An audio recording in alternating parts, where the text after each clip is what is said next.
Can you hear me?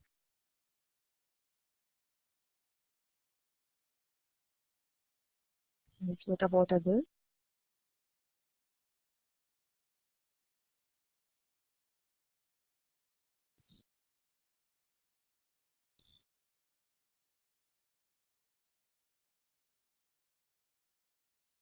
Okay, good. So today we have to discuss transport layer protocols. We have discussed UDP in our face-to-face lecture this week. But before discussing the rest of the protocols, I want to discuss one very important point, which is in IPv4 addressing.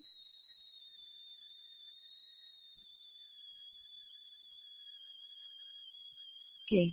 Now here we have discussed that this is a classless address, and if you have /8 or /16 or /32 or /64 bits, so in that case, if it is /8, then the first 8 bits will be 1. The first 8 bits will be 1. And if it is /16, the first 16 bits will be 1. And then we can find out the network address. So this thing we have discussed this week in face-to-face lecture. Now the question is, instead of having 8, 16, 32 and 64, these values, if we have a middle value, suppose we have 20. Instead of 8, 16, 32, we have 20. So this value comes between 16 and 32. So what will be the network address in this case? Now again, you have to apply same method. Yes, the first 20 bits will be 1. So when first 20 bits will be 1, how much you will get? You will get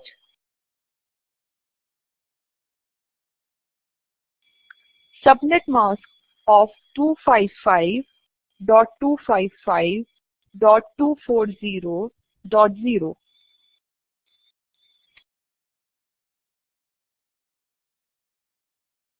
Why 240? Because we have 1, 1, 1, 1 and then 4 times 0. So when you will convert it into decimal, you will get 240. Now the next point is how you will get the network address. Now when you will multiply 1, this is 1, 1, 1, 8 times 1. Now when you will multiply this with 10, you will get same number, that is 10. Then when you multiply again 255 with 1, you will get same number, that is 1. Now what about this? Here you have half ones and here you have half zeros. So what will be the value over here? What will be the value? Can you tell me?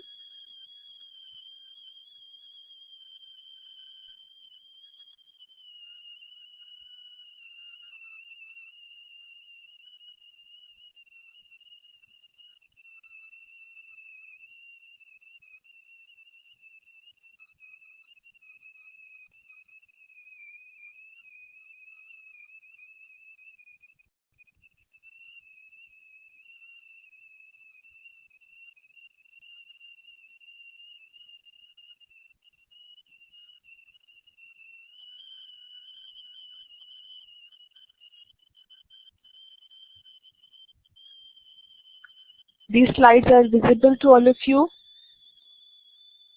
For others, can you see this slide? Yes? Okay. Fatima, I think there is some problem at your end. Try to log out the session and log in again. I think there is some Blackboard issue at your end, so you have to check it at your side because these slides are visible to all other students.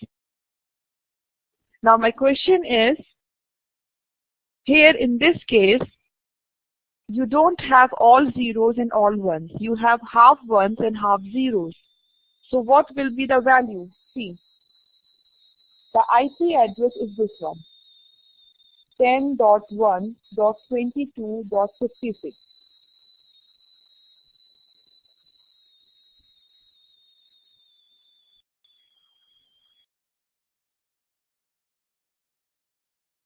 Dot 22 dot 56. Now when you will multiply 10 by 255, you will convert 10 into binary, and 255 is 8 times 1. When you will multiply it, you will get the same value, that is 10. So we have 10 over here. Now when you will multiply 1 by 255, again you will get same value, that is 1. Now my question is, in this case, see the third octet, here you have 240. Why 240? Because here we have 20. So first 20 bits will be 1. Now when you will convert 240 into binary, you will get 11110000. So what will be the value over here? What will be the value? Now to calculate this value, first of all, convert 22 into binary. Convert 22 into binary. How much you will get? You will get 0, 0, 0, 1, 0, 1, 1, 0.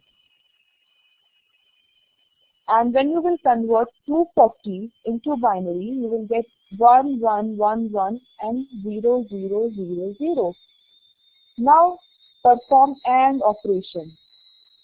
So we have 0, 0, 0, 1, 0, 1, 1, 0. This is for 22. And it is 1, 1, 1, 1, and then 4 times 0. This is for 240, 240.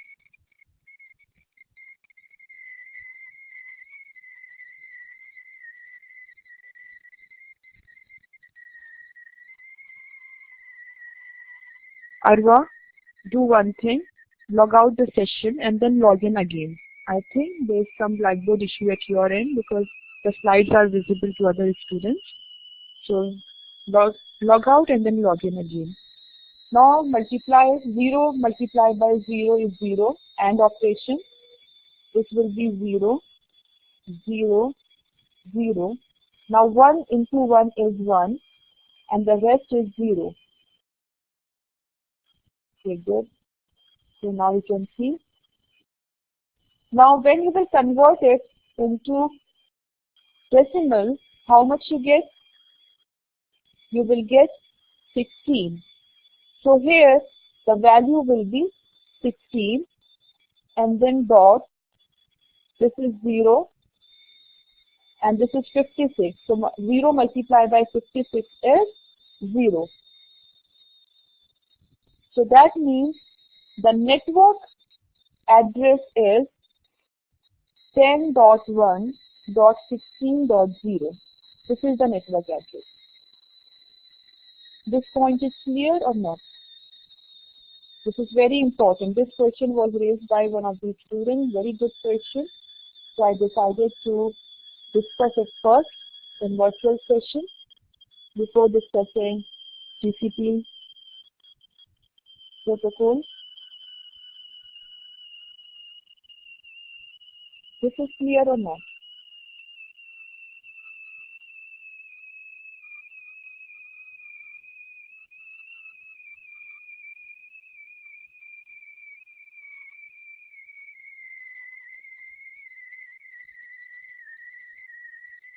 Yes. This is very important. You should revise how to convert decimal to binary and vice versa. This is very important because until and unless you are confused with how to convert binary to decimal and decimal to binary, it will be difficult for you to find out the network addresses. Okay. Yes, those who have listened it completely, is it clear or not?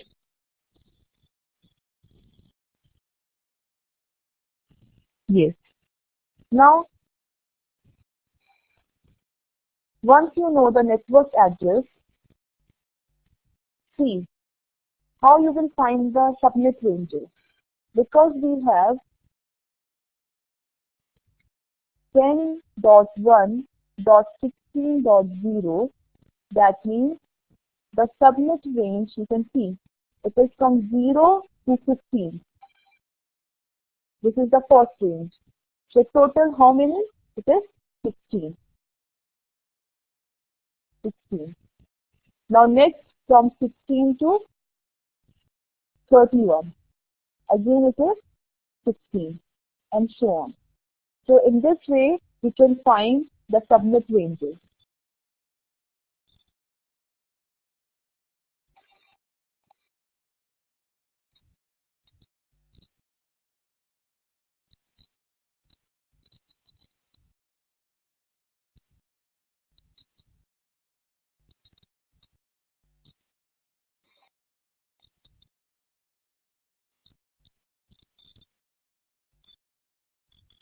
Now after this, I would like to discuss TCP protocol. This thing we have discussed, UDP. We have seen the UDP datagram. The first part was header, the second part was data. Now if any UDP header content is given to you, you will be able to find out its source port number, destination port number, total length of data, packet directed from client or server or vice versa, and the client sources. This thing we have discussed. We have also discussed some of the scenarios where we will use UDP and where we will use TCP. So these scenarios we have discussed. Now comes TCP protocol, that is Transmission Control Protocol. And we know that it is a connection protocol, connection-oriented protocol, and it is reliable one. So this TCP defines connection establishment, data transfer, and connection termination phases to provide connection-oriented service. It uses combination of GBN and SR protocols to provide reliability. And to achieve this goal, the TCP also uses checksum. Now this checksum is for error detection and the retransmission of lost or corrected packets, cumulative and selective acknowledgements, and timers. Now when we talk about TCP services, there are 4 types of services that are provided by TCP. The first one is process-to-process communication. Second is stream delivery service. Then we have connection-oriented service. And the last one is reliable service. So we will discuss them one by one. Now the first one is process-to-process communication service. So as with UDP, TCP provides process-to-process communication using port numbers.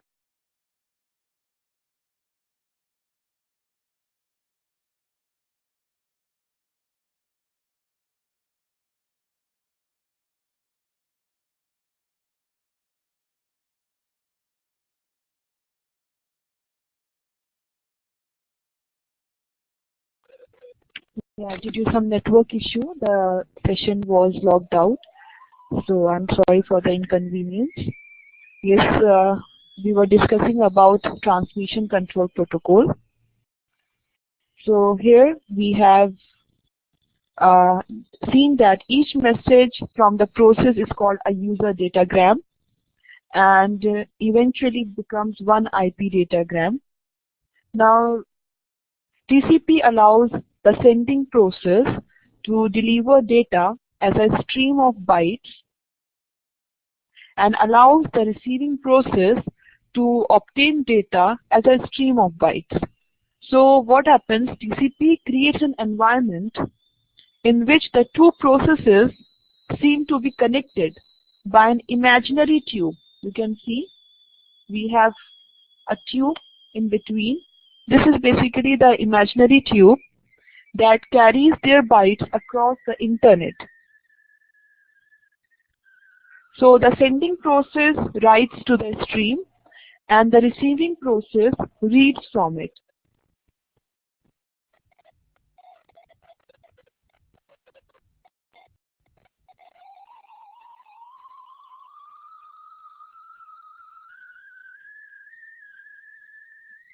Now here we have sending and receiving buffers. Because the sending and the receiving processes may not necessarily write or read the data at the same rate, so the TCP needs buffers for storage. So there are two buffers, the sending buffer and the receiving buffer, one for each direction. So one way to implement a buffer is to use a circular array of 1 byte location, as you can see in this figure.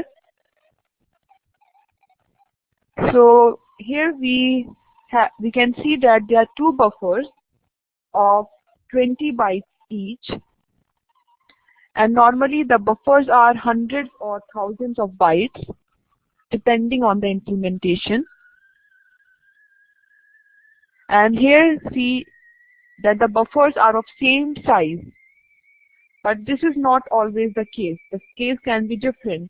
At the sending end, the buffer can be of different size. At the receiving end, it can be of different size.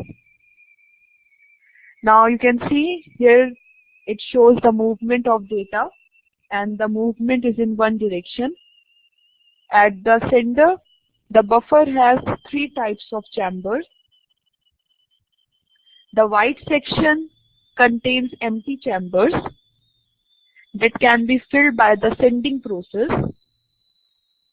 The colored area holds the bytes that have been sent but not yet acknowledged. The TCP sender keeps these bytes in the buffer until it receives an acknowledgement. The shaded area contains bytes to be sent by the sending TCP. So the TCP may be able to send only part of the shaded section. This could be due to the slowness of the receiving process or because of congestion in the network. Now, after the bytes in the colored chambers are acknowledged, the chambers are recycled and they are available for use by the sending process.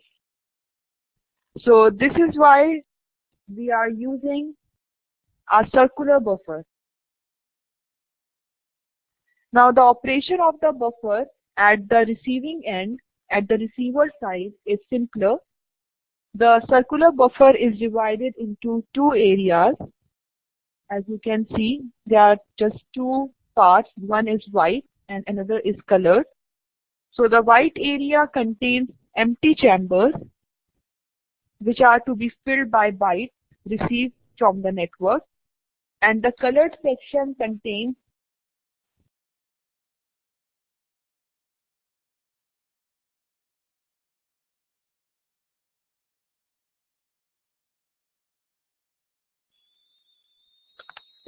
the received bytes that can be read by the receiving process.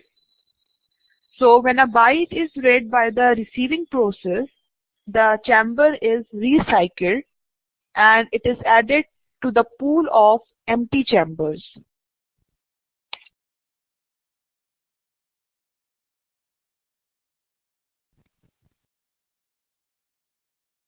This figure shows TCP segments. Now, although buffering handles the disparity between the speed of the producing and the consuming processes, we need one more step before we can send the data. The network layer as a service provider for TCP needs to send the data in packets, not as a stream of bytes. So at the transport layer, TCP groups a number of bytes together into a packet, and it is called segment. So TCP adds a header to each segment for control purposes and delivers the segment to the network layer for transmission. So the segments are encapsulated in an IP datagram and then they are transmitted. So this entire operation is transparent to the receiving process. Now these segments may be received out of order. They can be lost or corrupted and resent. We will see later on. Now all of these are handled by the TCP receiver with the receiving application process unaware of the TCP's activities. Now in this figure you can see how the segments are created from the bytes in the buffers. Now these segments are not of same size. In the figure you can see that one segment carries 3 bytes and the other carries 5 bytes. But in reality, segments carry hundreds or thousands of bytes.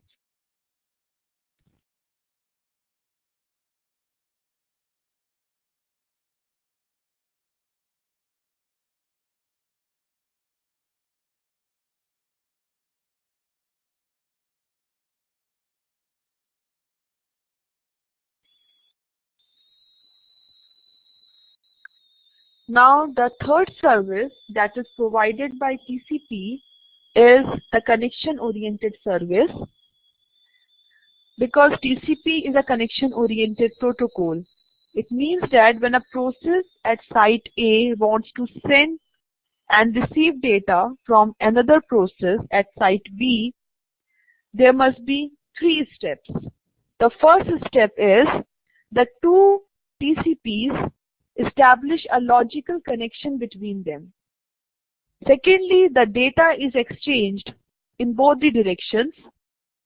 And finally, once the data is transmitted, the connection is terminated.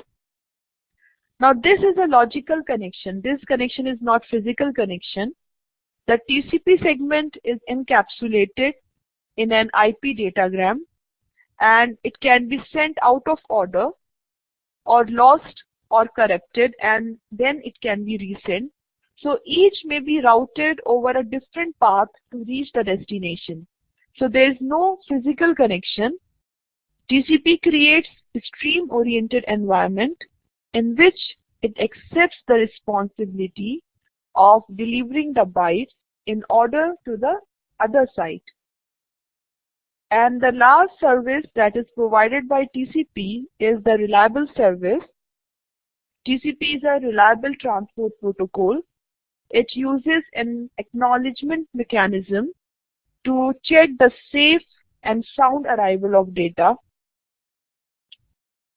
Now the next is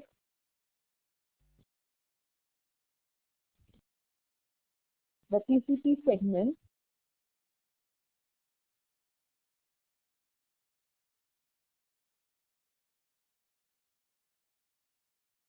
Now what do you mean by segment? A packet in TCP is called segment. So a packet is called segment. Now let's see the TCP segment format. Here the segment consists of a header of 20 to 60 bytes followed by data from the application program.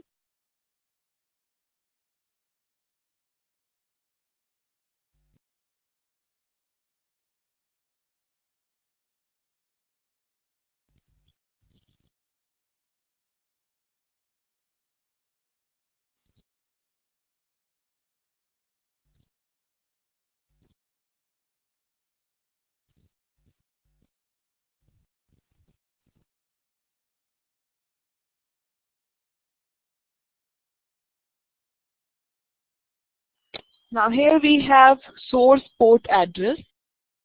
This is a 16-bit field that defines the port number of the application program in the host that is sending the segment. Next we have destination port address. This is also a 16-bit field that defines the port number of the application program in the host that is receiving the segment. Then we have sequence number. This 32-bit field defines the number assigned to the first byte of the data contained in the segment. So we know that TCP is a stream transport protocol. So to ensure connectivity, each byte should be transmitted in numbered.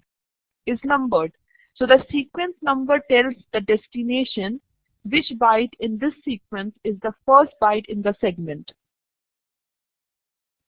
So during connection establishment, each party uses a random number generator to create an initial sequence number, and this is called ISN, which is usually different in each direction. And then we have acknowledgement number. This is 32-bit field, and it defines the byte number that the receiver of the segment is expecting to receive from the other party. So if the receiver of the segment has successfully received byte number X from the other party, it returns X plus 1 as the acknowledgement number. So acknowledgement and data can be bagged together. Then we have header length. So this 4-bit field indicates the number of 4 bytes world in the TCP header. So the length of the header can be between 20 and 60 bytes. Therefore, the value of this field is always between 5 and 15.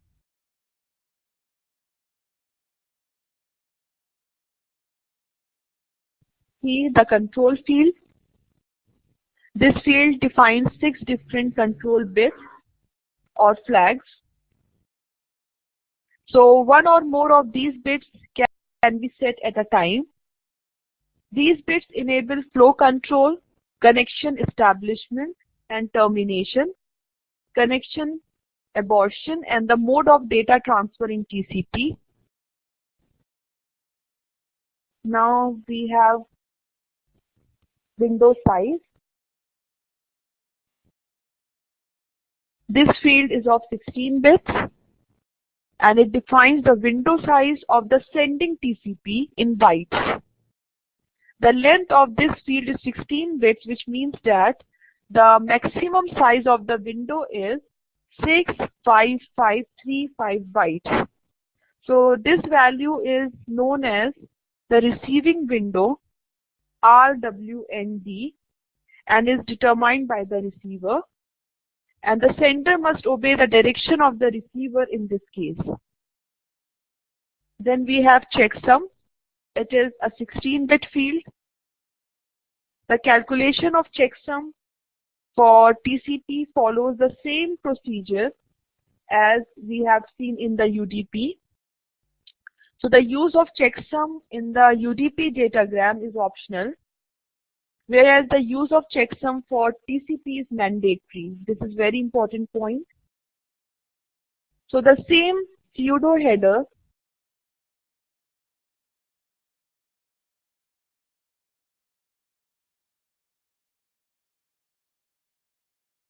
serving the same purpose is added to the segment. So for the TCP pseudo header, the value for the protocol field is 6. Then we have urgent pointer. It is 16-bit field, which is valid only if the urgent flag is set. And it is used when the segment contains urgent data.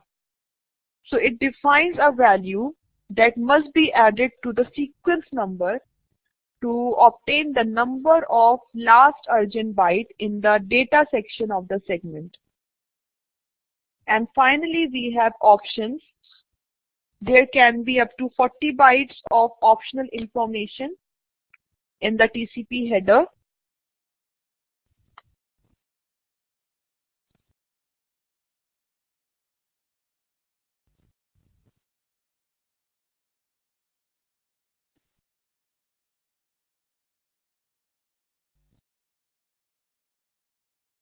Now we will see the TCP connection.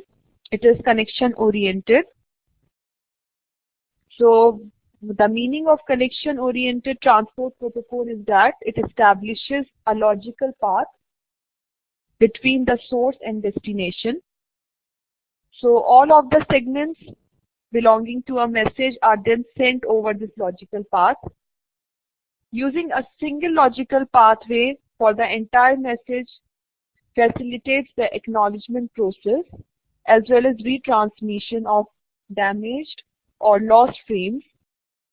So how this TCP, which uses the services of IP, that is a connectionless protocol, can be connection oriented. So the point is that a TCP connection is logical and it is not physical. It operates at a higher level and it uses the services of IP to deliver individual segments to the receiver, but it controls the connection itself. So if the segment is lost or corrupted, it is retransmitted. That's why it is said that the transmission control protocol ensures reliable delivery of packets. And we also say that TCP is the heart of OSI model. So unlike TCP, IP is unaware of this retransmission, and if a segment arrives out of order, then TCP holds it until the missing segment arrives. And IP is unaware of this reordering. So in TCP, the connection-oriented transmission requires 3 phases. The first one is connection establishment, then data transfer, and finally connection termination. Now here you can see the connection establishment using 3-way handshaking. 3-way handshaking is basically the connection establishment in TCP is called 3-way handshaking. So in this you can see that we have an application program and it is called client, and it wants to make a connection with another application program which is called server using TCP as the transport layer protocol. So the process starts with the server. The server program tells its TCP that it is ready to accept a connection. So this request is called passive open. This is called passive open. You can see.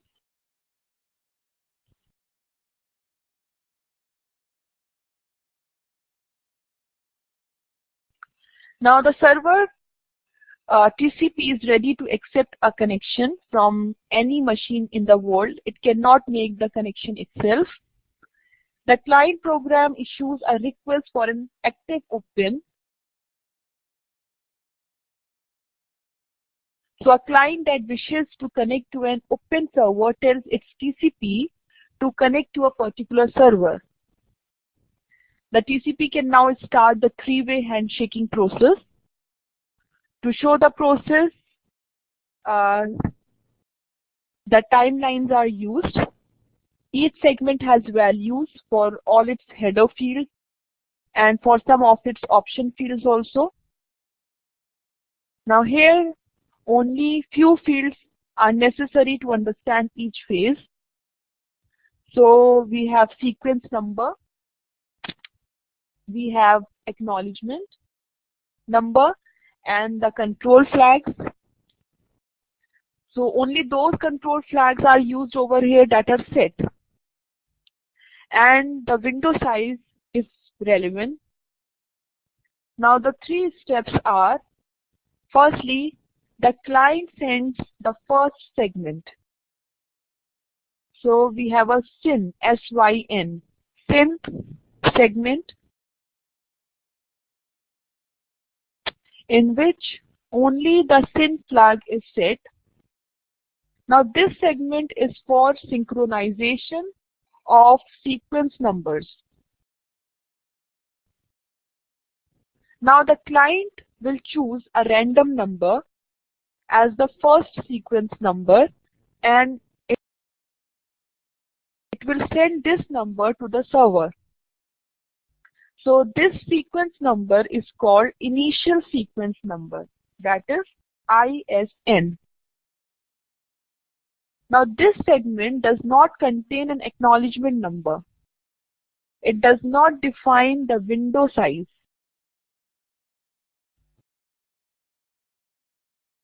Now the segment includes some options, only some options. So the SYN segment is a control segment and it carries no data. It has one sequence number because it needs to be acknowledged. So the SYN segment carries one imaginary byte. So this is very important that a SYN segment cannot carry data. It consumes or it carries one sequence number only. Now the next step is the server sends the second segment and it is called SYN plus ACK. So this SYN plus ACK segment with two flag bits set as SYN and ACK. Two flag bits are set. This segment has dual purpose. Firstly, it is a SYN segment for communication. In the other direction, the server uses this segment to initialize a sequence number for numbering the bytes sent from the server to the client. The server also acknowledges the receipt of the SYN segment from the client by setting the ACK flag and displaying the next sequence number it accepts to receive from the client. So because the segment contains an acknowledgement, it also needs to define the receive window size, and which is given as RWND. So this is the receive window size. Now this segment is playing the role of SYN segment and it needs to be acknowledged. So it consumes one sequence number. Now again, notice one thing, that this SYN plus ACK segment cannot carry data, but it consumes one sequence number. And the next is the client sends the third segment, and this is the ACK segment. It acknowledges the receipt of the second segment with the ACK flag and acknowledgement number field. So the ACK segment does not consume any sequence number if it does not carry data. But some implementations allow this third segment in the connection phase to carry the first chunk of data from the client. So in this case, the segment consumes as many sequence numbers as the number of data bytes. So remember that ACK segment, if carrying no data, consumes no sequence number. And if it carries data, it will consume sequence number.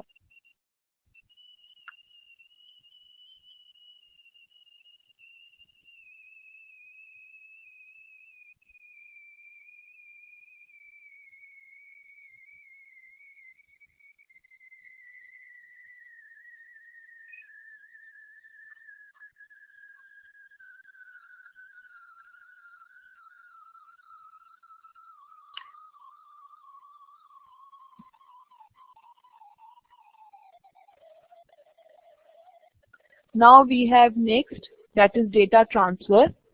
So after the connection is established, the data transfer will take place. The client and the server can send the data and acknowledgement in both the directions.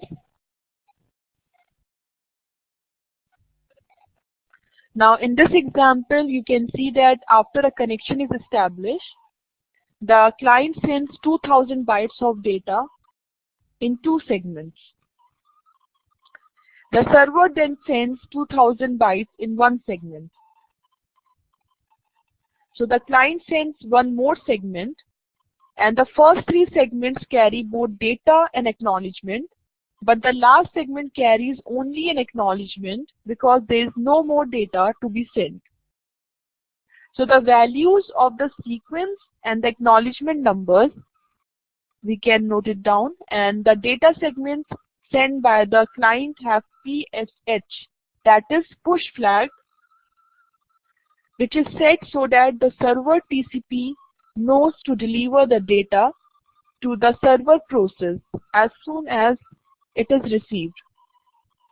So the use of this flag will be discussed later on. We will see them. And the segment from the server, on the other hand, does not set the push flag. So most TCP implementations have the option to set or not to set this flag.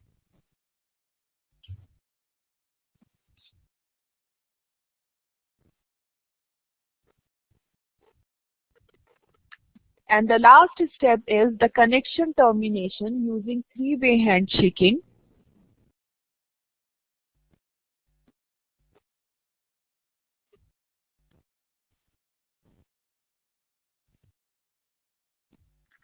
So in this situation, the client TCP, after receiving a close command from the client process, sends the first segment, that is a FIN segment, in which the FIN flag is set.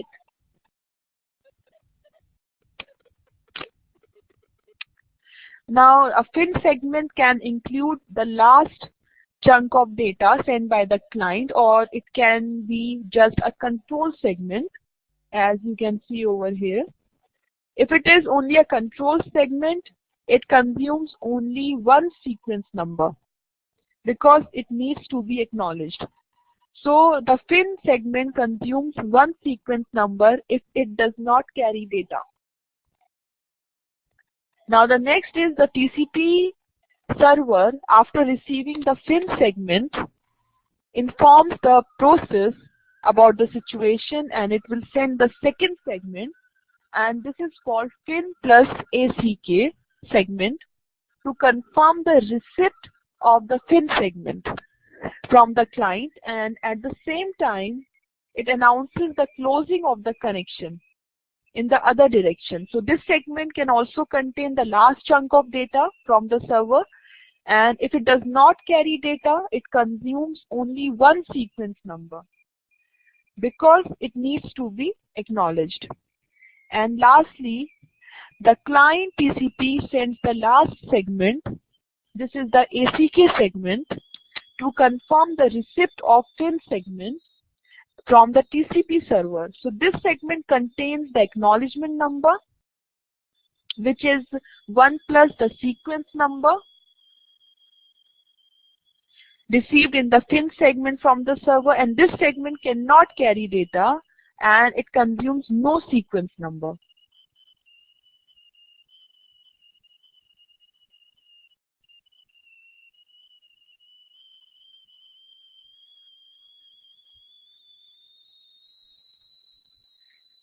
Now this is the diagram for half close. Now in TCP, one end can stop sending data while the other is still receiving data. So this is called half close.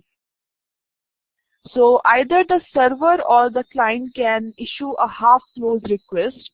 It can occur when the server needs all the data before processing can begin. So the example is sorting.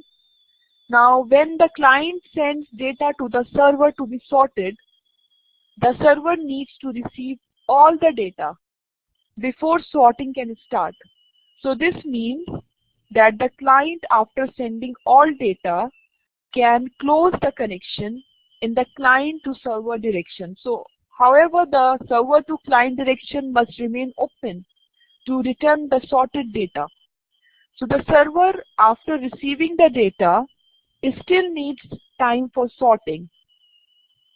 So its unbounded direction must remain open. So this is called half close. The data transfer from the client to the server stops. The client half closes the connection by sending a fin segment. The server accepts the half close by sending the ACK segment.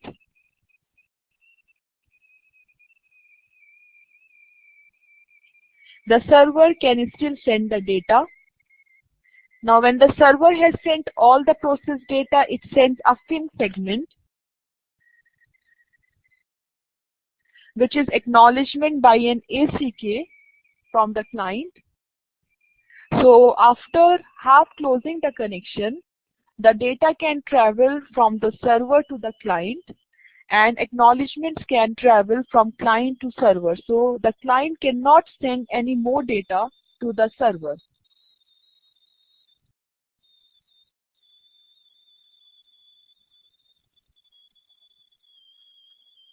So we have state transition diagram.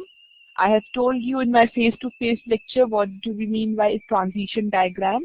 We have seen that in transition diagram we have states, and there is directed edge from one state to another, and on the directed edge we have input and output.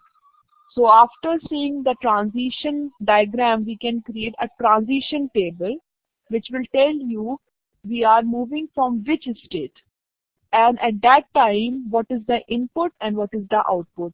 So to keep track of all the different events which is happening during connection establishment, connection termination and data transfer, the TCP is specified as finite state machine, and it is shown in this figure. This is the state transition diagram. We have states, there are some edges, and some values are written on those edges, just like a transition diagram.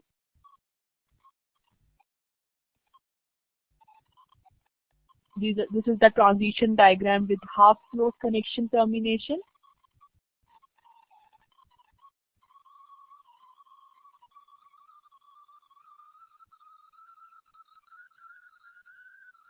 So with this we came to an end. Inshallah, we will see each other in next face-to-face lecture. Till then, take care all of you. Assalamu alaikum.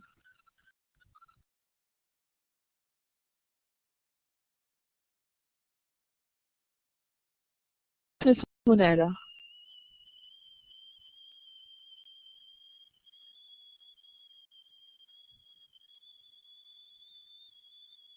About the study guide is just the thing that we have to study. Yes. Regarding a study guide, you have to solve all the questions. It will be beneficial for you at the time of exam. Questions may come from study guide in the form of multiple choice, true and false, fill in the blank, short answer type questions. So please solve study guide questions. It's not the only thing that you have to study, no. You have to study slides also. You have to study slides also, apart from study guide.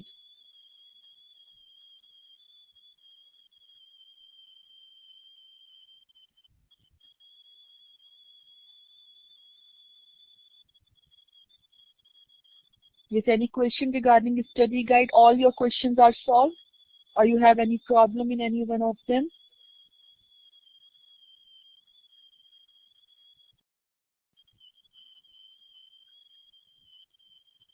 Okay, you want me to discuss a study guide question in class?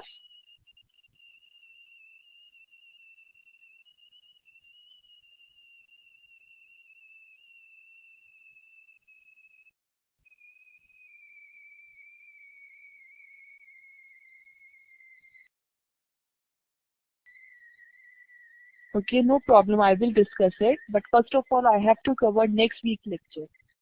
So first of all, I will cover the next week lecture, and then still we have 3 lectures. We have next week virtual lecture, then 15th week face-to-face and virtual lecture. So 3 lectures will be for revision. So in that revision lecture, I will discuss study guide question, no problem. But in next week face-to-face lecture, first of all, I have to cover my week 14 lecture first. Then I will discuss study guide questions, no problem.